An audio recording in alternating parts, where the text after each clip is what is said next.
Hi, my name is Marianna Zapalova and I'm a student at Arizona State University. But like a lot of you, I'm also an employee. I'm someone that works at a really big company, I have a retirement plan, I'm pretty young right now, and I have a lot of years ahead before I really have to start thinking about retirement.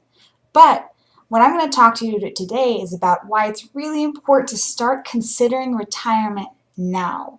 I'm sure we all have a grandparent or an uncle or an aunt or someone we know, at least in our neighborhood or within our lives, that is in retirement or getting close to retirement and doesn't have the kind of finances or support that they thought they would.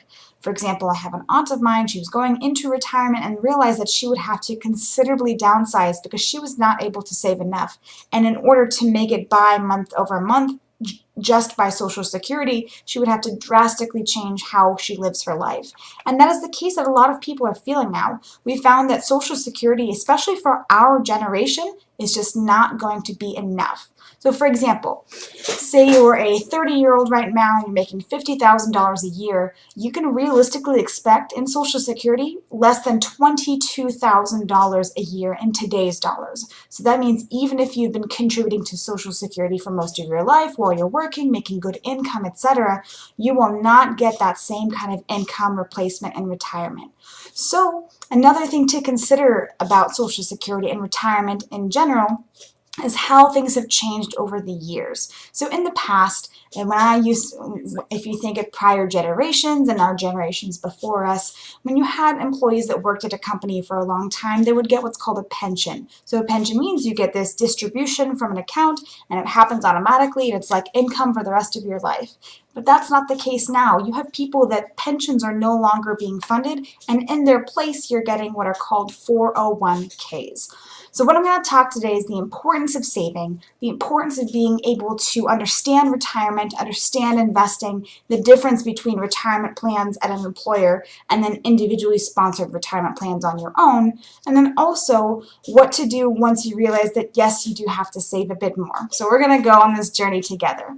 To give a little bit of background on myself, I am a retirement education trainer, so I travel 200 plus days a year on the road, educating people and participants and 401k participants on how to take full advantage of their plan. So when I go out, I talk to coal miners, I talk to Google executives, I talk to Amazon employees, and I'm trying to get them to understand what is available at their company and what is available for them to invest in from a retirement perspective.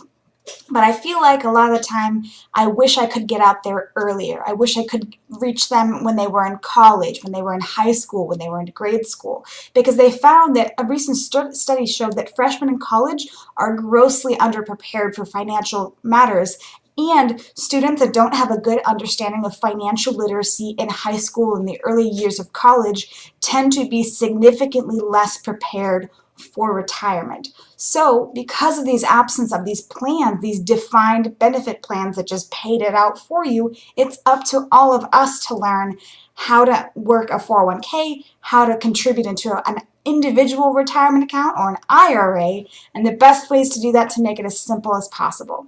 So first, let's talk about what is a 401k. So does anyone work at a large company? Chances are they have some sort of 401k or employer-sponsored plan. What that means is that a company will contribute money into an account on your behalf, only typically if you put in money as well. That is what's known as a match, an employer match. So for example, if I work at ABC Corporation and I put in 5% of my paycheck, they will match 5% on top of that, but only if I enroll in the plan and I contribute at least 5% towards my own plan. There's a surprising number of people that have free employer contributions of their company but don't take advantage of it. So making sure you're getting as much money as you possibly can from the employer you're working for by taking advantage of the plan is very important. We would suggest from our financial industry perspective, if you're not sure whether or not your company does offer a match or a 401k or any sort of employer plan, please reach out to your human resources associate, because they will be there to help you figure out if you do or not, and also urge you to get some sort of support with regards to understanding the details of the plan, how to get on the website, etc. The benefit of saving in your 20s is that all the money you save in your 20s has such a larger impact on you long term. For example, if you were to contribute just $10,000 the year you turn 20, that's just as strong as contributing $50,000 the year you turn 40. It ends up being the same amount in retirement just because your funds have a longer chance to grow and be invested. So keep that in mind. Starting early is absolutely beneficial. Additionally, you can also save if you do not have an employer plan. You can save in what's called an individual retirement account, or an IRA, but this will require a little bit more effort on your end. But I do urge you, if you have the ability to save even a little bit more, it can really compound long term. So the benefit of an individual retirement account is this money, the money that you can contribute towards the account and then deduct it off of your taxes. So if April 14th comes around and you're feeling nervous because you're contributing too much, find a way to deduct something off of your income by contributing into an IRA. Now you can open an IRA at your bank, at a financial institution, or work with your 401k provider to see if they have any suggestions for accounts elsewhere. But the benefit is, even if you were to put an extra $20 a week in long term over the course of 20 or 30 years, that can amount to over $90,000 in retirement just because of the compound interest and the availability for those funds to grow long term. So basically, in summation, it is totally up to you and within your control to help your retirement grow. It is something that you can have advantage with if you have an employer plan, or even if you're just on your own, maybe you're not working or you're self-employed, etc. Your retirement is 100% within your control, but understanding how it works, understanding how to get free money, and understanding the benefit of saving sooner rather than later can really impact you and help you have the kind of retirement where you don't have to go out and try and find a job at 95 years old. Live the life you want to, control the life you want to, and do that all with a retirement plan.